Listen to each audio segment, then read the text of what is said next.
Ya, Bismillahirrahmanirrahim. Nama saya Muhammad Faiz bin Al-Nizam. Kita akan lihat kepada pengenalan hadis palsu, sejarah dan kemasukannya ke alam Melayu. Lepas kewafatan Rasulullah SAW, ajaran Islam semakin berkembang ke seluruh zaman dengan berlandaskan kepada dua sumber utama dalam Islam, iaitu Al-Quran dan juga Sunnah. Sumber yang pertama adalah Al-Quran, di mana ianya adalah sumber yang masih kekal terpelihara sehingga kini, bertepatan dengan janji Allah SWT dalam menjaga keasliannya. Hal ini dapat dirujuk di dalam firman Allah SWT dalam surah Al-Hijr ayat ke-9, iaitu yang bermaksud sesungguhnya kamilah yang menurunkan Al-Quran dan kamilah yang memeliharanya dan menjaganya. Berdasarkan ayat ini, kita jelas memahami bahawasanya sumber Islam, yakni Al-Quran, adalah bersifat kekal terpelihara kerana ianya dijaga oleh Allah SWT. Namun begitu, sumber Islam yang kedua, yakni As-Sunnah, adalah perkara yang perlu dibimbangkan kerana taraf keaslian hadis ini dapat dicabar oleh segelintir golongan yang memanipulasikan kesahihan hadis tersebut untuk tujuan menyesatkan ajaran Islam. Sehubungan dengan itu, para ulama hadis bermula sejak zaman tabi'in serta seperti Imam Bukhari, Muslim, Ahmad dan ramai lagi yang berusaha dalam mengklasifikasikan martabat hadis bagi memastikan bahawa keaslian hadis ini juga terpelihara seperti sumber Islam yang pertama, iaitu Al-Quran.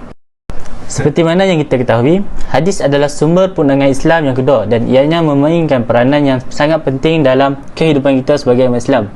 Namun begitu, dalam memastikan keaslian sumber hadis ini, masih wujud golongan yang tidak bertanggungjawab dengan memasukkan hadis yang sedia ada. Golongan ini sanggup mereka sesuatu perkara dengan menggunakan nama baginda Nabi Muhammad SAW atas kepentingan tersendiri.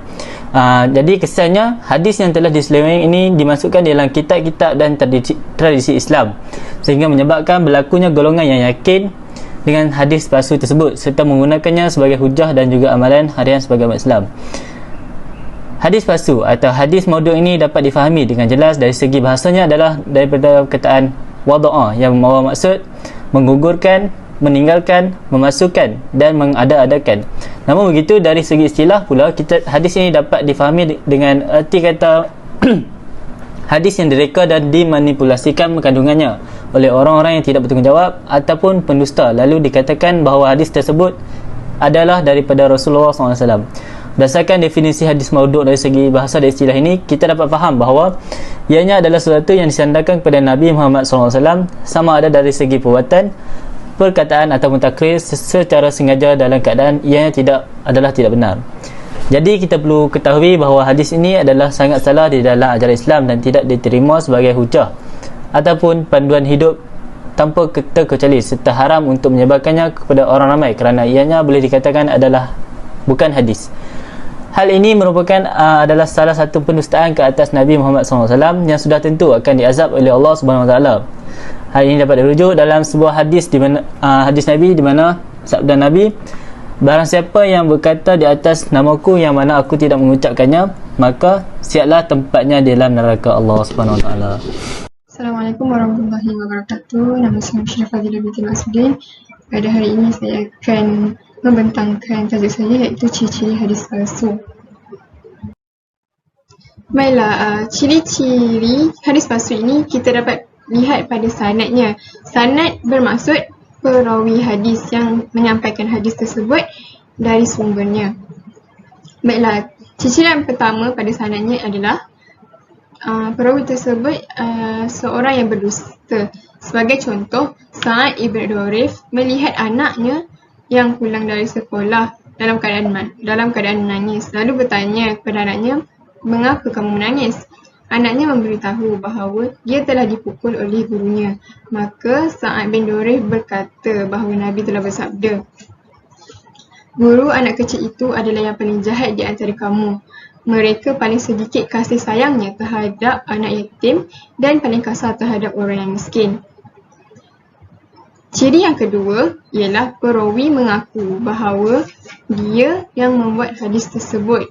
Baiklah, sebagai contoh, Maisarah ibnu Abdir Rabbih Al-Farisi telah mengaku bahawa dia telah membuat hadis maudhu' tentang keutamaan Al-Quran dan Ali bin Abi Thalib sebanyak 70 hadis.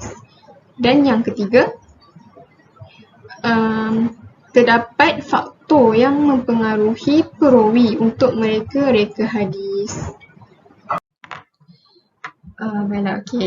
Seterusnya, hadis palsu ini dapat kita lihat pada matannya. Matan bermaksud teks hadis tersebut. Yang pertama, makna teks menyalahi kewarasan akal yang sihat.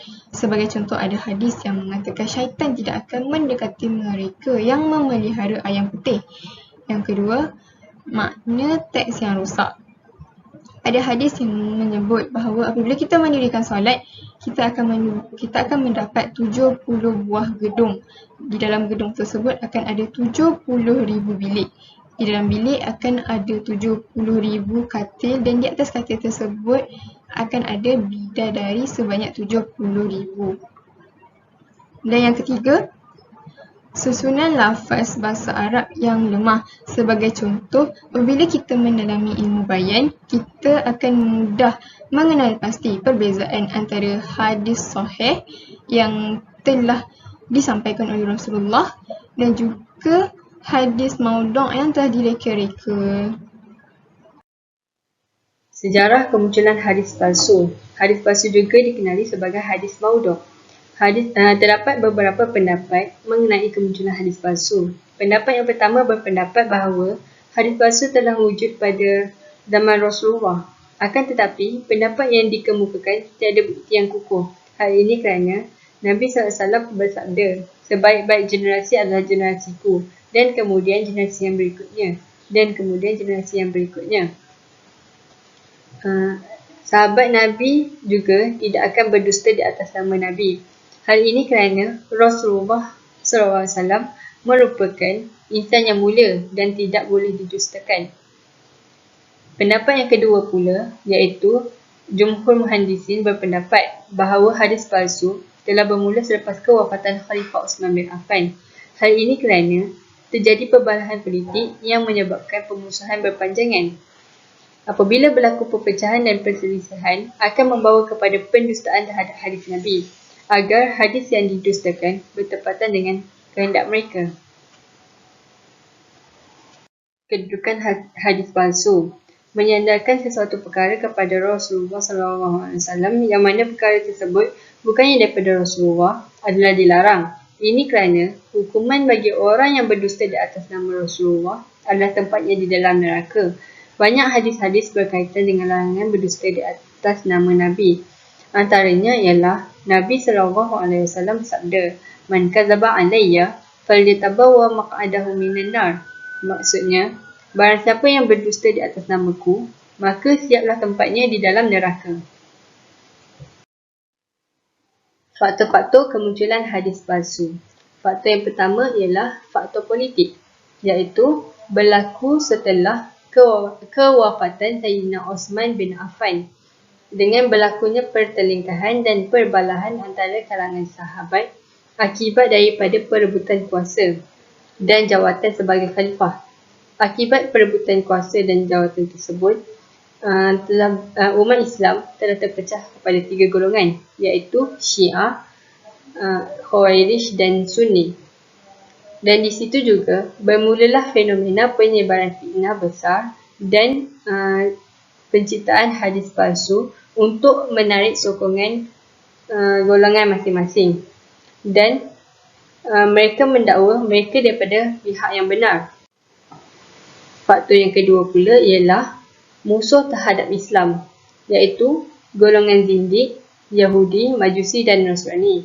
Mereka berpura-pura memeluk agama Islam, mengerjakan amal ibadat, bersedekah dan kerap ke masjid bagi menyembunyikan kekafiran mereka. Mereka juga mencipta hadis palsu untuk bertujuan menyesatkan umat Islam secara halus. Selain itu, faktor kepentingan diri sendiri, iaitu terdapat si penipu lara yang sengaja mereka-reka hadis palsu untuk kepentingan diri sendiri. Antaranya adalah untuk menjana wang dengan mengajar hadis dan mencipta hadis palsu untuk menarik minat orang ramai. Dan ada juga yang terlalu taksub untuk mencipta nama sebagai perawi hadis yang masyhur sehingga sanggup memutabelikkan kebenaran. Akhir sekali ialah faktor kejahilan. Mereka ini adalah dari golongan yang suka melakukan amal ibadat tetapi kurang ilmu agama. Mereka ini berpendapat bahawa boleh mencipta hadis untuk kebaikan orang ramai. Oleh itu, mereka mencipta hadis bertujuan untuk mendorong umat Islam supaya rajin beribadat. Mereka ini adalah dari golongan ahli bid'ah dan golongan zuhud. Assalamualaikum, nama saya Abdul Hazim Ismail dan saya akan menerangkan bahagian penyebaran hadis palsu ke alam Melayu. Bagaimana hadis palsu ini boleh tersebar ke alam Melayu? Seperti yang kita tahu, hadis terdapat pelbagai jenis hadis dan juga terbahagi kepada pelbagai jenis hadis.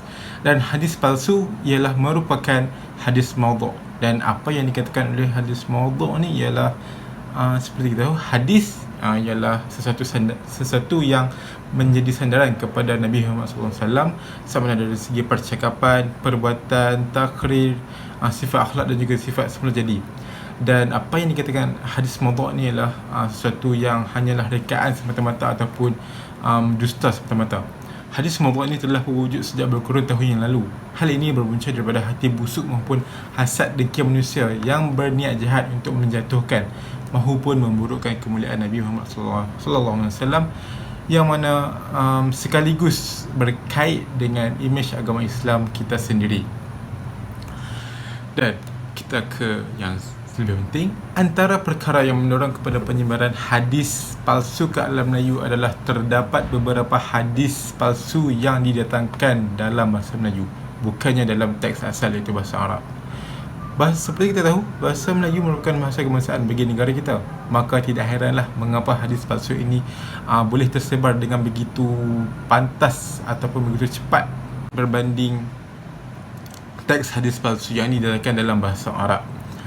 Apatah lagi dengan kemajuan teknologi yang sudah tidak asing lagi dengan rakyat kita pada negara ini, seperti aplikasi yang boleh berkongsi maklumat kepada khalayak umum seperti aplikasi Facebook, WhatsApp dan juga yang lain-lain. Perkara ini menjadi lebih keruh apabila penerima hadis palsu tersebut terus berkongsi kepada umum tanpa menyelidik kesahihan sesuatu maklumat tersebut seperti kesahihan hadis tersebut. Hal ini kerana mereka bertanggapan bahawa kesemua maklumat yang berunsurkan agama merupakan sesuatu maklumat yang wajar dikongsi. Namun, ianya wajar untuk kita semua untuk merujuk kepada ahli agama dahulu sebelum berkongsi kepada agama yang lain. Hal ini kerana sesuatu perkara yang berkait dengan agama Islam perlu diambil serius. Namun perkara seperti ini jarang diendahkan oleh rakyat di negara ini. Okey, semula kita ke poin seterusnya, iaitu niat yang tidak selari dengan cara. Apa yang dimaksudkan ialah niat yang tidak selari dengan cara ialah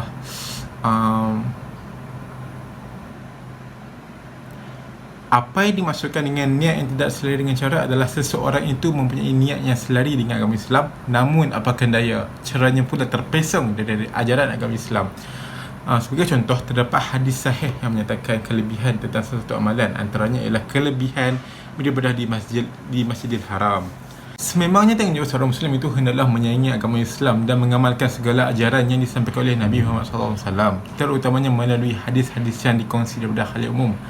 Hal ini agak memudaratkan jika seorang Muslim itu tidak peka terhadap kesahihan sesebuah hadis tersebut. Ianya kerana terdapat sebilangan kaum zuhud dan ahli ibadah yang mencipta hadis palsu dengan maksud yang baik. Walaupun terdapat unsur niat yang murni, namun sesungguhnya niat tidak menghalalkan cara. Hadis yang palsu tetap dilarang sama sekali dalam Islam kerana ianya disandarkan kepada Nabi Muhammad SAW. Setiap Muslim yang bersifat taat kepada perintah Allah Subhanahu Wa Taala wajarlah menjaga kemuliaan dan juga kemurnian Nabi Muhammad SAW serta imej bagi agama Islam kita sendiri. Kemudian, perkara ketiga ialah sikap fanatik terhadap kumpulan. Perkara ini juga mendorong kepada penyebaran bagi hadis palsu ke alam Melayu yang begitu aktif. Sesebuah kumpulan ataupun puak boleh terbentuk apabila timbulnya perpecahan umat Islam kepada pelbagai jenis aspek seperti aspek politik dan juga akidah terutamanya dalam bidang hadis palsu ini. Okey, perpecahan yang berpunca dari akidah menjadi punca utama dalam penyebaran hadis palsu ini. Hal ini kerana perkara ini berkait dan berunsurkan agama Islam. Ianya terjadi apabila masing-masing mahu menonjolkan kelebihan tentang kumpulan masing-masing. Perkara seperti ini sedikit sebanyak memotivasikan atau mendorong seseorang itu untuk ataupun pengikut-pengikut ajaran mereka untuk menyebarkan lagi ajaran mereka yang belum tentu kesahihannya, termasuklah seperti hadis palsu.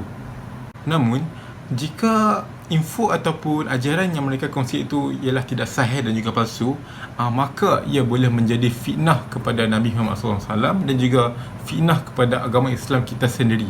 Setiap kumpulan yang mempunyai akidah mereka tersendiri pastinya hendak menyokong ajaran dan fahaman mereka, sampaikan tidak menghiraukan ajaran benar agama Islam, serta ianya berpotensi untuk terpesong dari ajaran yang sahih oleh agama Islam yang disampaikan oleh Nabi Muhammad sallallahu alaihi wasallam. Kemudian kita sudah selesai dengan perkara yang terakhir ialah ataupun penyebab bagi penyebaran hadis palsu ke alam Melayu yang terakhir ialah sikap ambil mudah. Sikap ambil mudah terhadap kesahihan sesebuah hadis juga menjadi dorongan kepada penyebaran hadis palsu ke alam Melayu ini. Seperti perkara dinyatakan sebelum ini, majoriti rakyat di negara ini tidak peka tentang ilmu yang berkaitan dengan hadis dan terus memilih untuk berkongsi dengan khalayak umum tanpa merujuk ataupun melidik terlebih dahulu. Hal ini sering terjadi dalam peringkat golongan yang sudah berumur ataupun golongan yang tidak ada ilmu asas dalam ilmu hadis atau ilmu agama, yang mana mereka terlalu asyik dalam perkongsian maklumat yang berunsurkan agama walaupun dasarnya niat itu sudah pun berada di landasan yang benar. Namun, golongan tersebut majoritinya pengetahuan mereka tentang ilmu hadis ini kurang dan ia secara tidak langsung membuatkan mereka ambil mudah terhadap perkara yang penting dan serius seperti hadis ini.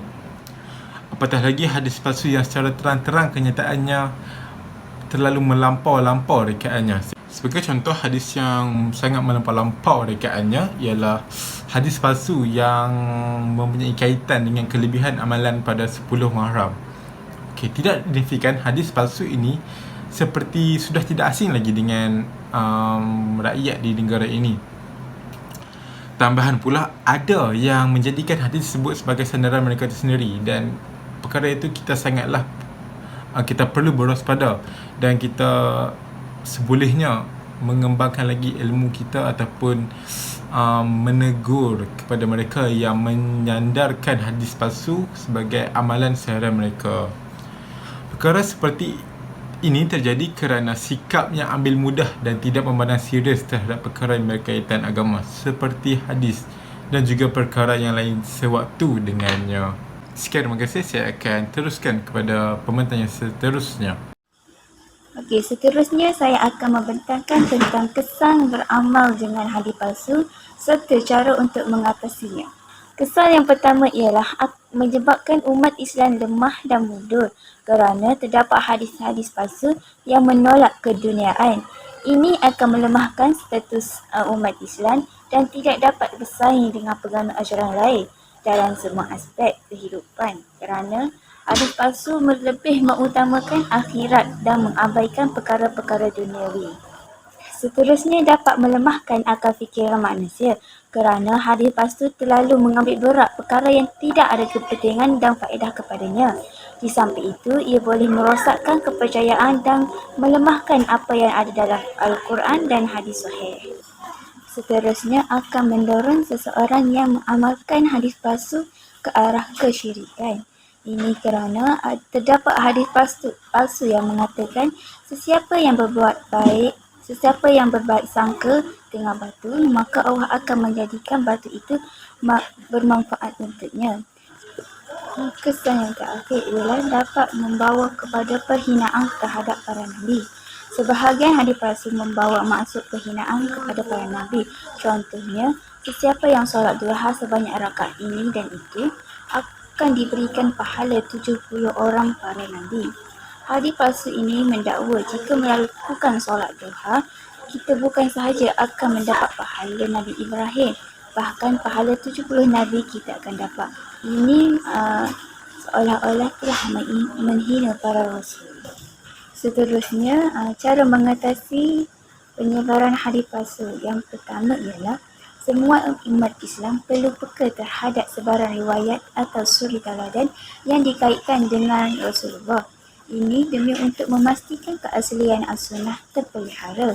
Kita sewajarnya merujuk kepada para agamawan yang mahir dalam bidang hadis. Yang kedua ialah pihak berwajib juga perlu melancarkan gerakan menterjemah kitab-kitab hadis yang telah disemak dengan teliti oleh pakar-pakar hadis yang telah diterbitkan dalam bahasa Arab.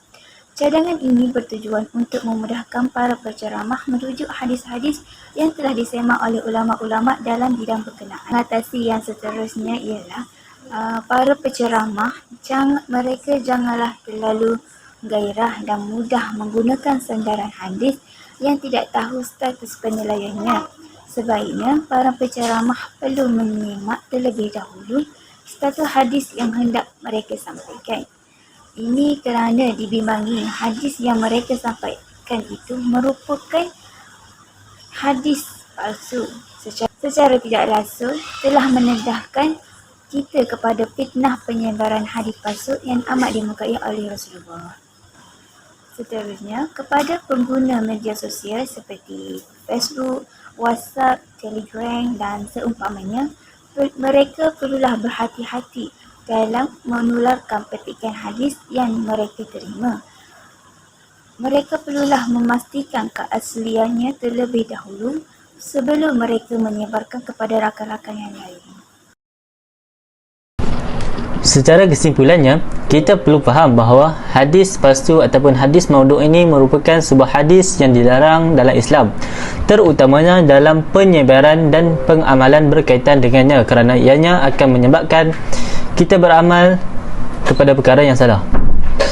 Kita dapat mengetahui mengenai hadis palsu ini dengan melihat kepada beberapa perkara, ataupun arti kata lain adalah ciri-ciri hadis palsu.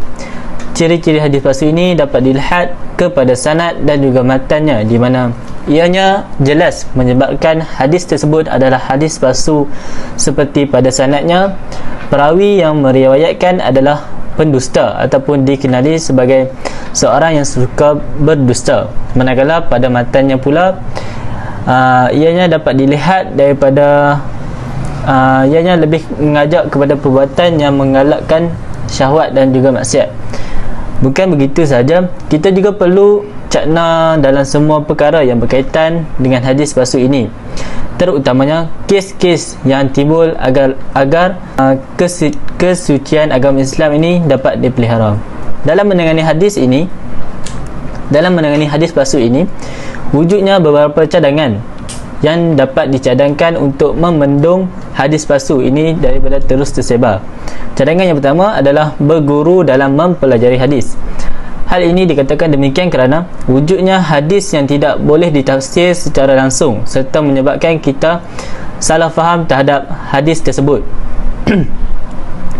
Jadi, dengan adanya guru dalam mempelajari hadis ini, kita dapat mengelakkan diri daripada salah tafsir hadis sehingga menyebabkan kita beramal kepada perkara yang salah. Cadangan lain yang dapat dilakukan dalam usaha untuk menangani hadis palsu ini adalah dengan memperbanyakkan aliran ataupun subjek yang berkaitan ilmu hadis. Hal ini dapat membantu generasi muda untuk memahami dengan lebih mudah kerana mereka telah mempelajari ilmu berkaitan hadis ini di usia muda. Akhir sekali, pihak yang bertanggungjawab perlu mengenakan tindakan yang keras kepada mereka yang mengamalkan ajaran ataupun menyebarkan hadis palsu ini. Hal ini adalah bertujuan untuk menyadarkan kepada seluruh masyarakat Islam tentang keburukan apabila mengamalkan hadis palsu. Pengamalan ini juga dapat memecah belahkan umat Islam itu sendiri. Jadi pihak bertanggungjawab amat perlu mengambil tindakan yang serius agar kesejahteraan dan keharmonian agama Islam dapat dipelihara.